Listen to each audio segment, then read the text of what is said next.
โอ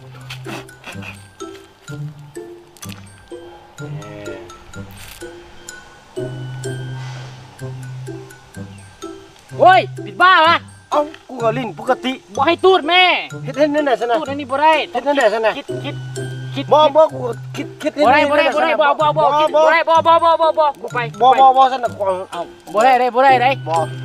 สุดเที่ยงยังกันกูเป็นกรรมการหาไปตีกันไปโอ้ ไม่หยังได้เงินได้ค่ำบ่เถียงกันผิดกันจังซี่เอ้าบ่กูจะเอาให้นี่เอ้าบ่ลกให้ซะบ่กูจะเซ็นเอ้าบ่โอ้มึงอยากมีงานน่ะกูลิ้นทำได้ไหมสอนกูแน่ใส่ก็ได้แหละลิ้นกูอยากเป็นเนาะนี่ก็ได้เนาะอันนี้เขาเอิ้นหยังแกนตัวแมวอ่ะมักบี้ว่ะนี่น่ะโอ้กันอยู่บ้านนอกกันบ่ฮู้แท้มักบี้กับมักบี้แหละนี่บ้านกูคิดว่าแกนตัวแมวบ้านกูเอิ้นว่าแกนตาสร้างแกนตาสร้างแกนแบ้หยังเบิ่งมันดีๆได้บักนี้คิ้วขี้รักนะรักระวังสิโดนกัดคอกันเฮ็ดดีๆได้บ่แล้วนี่เอาเฮ็ดดีๆเด้ฟังกูนะคันมึงเฮ็ดดีๆคันมึงเฮ็ดบ่ดีกูไล่มึงออกจากวงเยี่ยมเลยบักนี้ไล่มึงออกจากวงเบิ่งนึงมึงจะอัดเนี่ยมึงกูเห็นมันบังตาก็ไปเลยเห็นมาเลยเสี่ยวเห็นมาเลยบักหานี่มันนิ่งขี้รักมันลิ้นไก่นี่เดี๋ยวเรากูไล่มึงออกจากวงกูเด้มึงฮู้ว่าพ่อกูเป็นไผ่น่ะพ่อเป็นไผ่ล่ะพ่อกูเป็นในบ้านแม่กูก็เป็นเมียในบ้านมึงฮู้บ่โยกูบอกนะมึงดีๆมึงจะชื่อไว้เด้อมึงจักบ่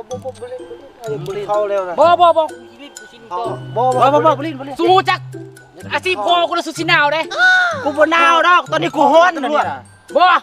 เป็นทหารบ่เป็นครูเป็นหยังล่ะซั่นน่ะพ่อกูขายน้ำแข็งนี่พ่อกูมาบ่พ่อกูขายน้ำแข็งพ่อกูมากูวันพ่อก่อนเอาบ่เอาน่ะกูย่านมันหนาวเข้าสู้กินข้าวก็ไปมือตีนก็มีบ่นี่อยู่ไกลบ่หันข้าวเปียกบ่จะพาไปกินข้าวเปียกหันเดี๋ยวนี้นะมอนึงนะไปบ่ไกลบ่จ้างหันข้าวเปียกมื้อนี้จากนี้ไปหันข้าวเปียกมอพอกันไปบ่มึงสิเลี้ยงบ่ล่ะเลี้ยงมีเงินเท่าไหร่มีเงินที่แม่ไปโรงเรียนเมื่อกี้500กูก็มี500บ่ได้ปะได้พาไปมึงสิเลี้ยงอ่ะบ่กูสิพาไปเบิ่งเขากินข้าวเปียกโยพาไปเบิ่งกินข้าวเปียกบ้านพองบ่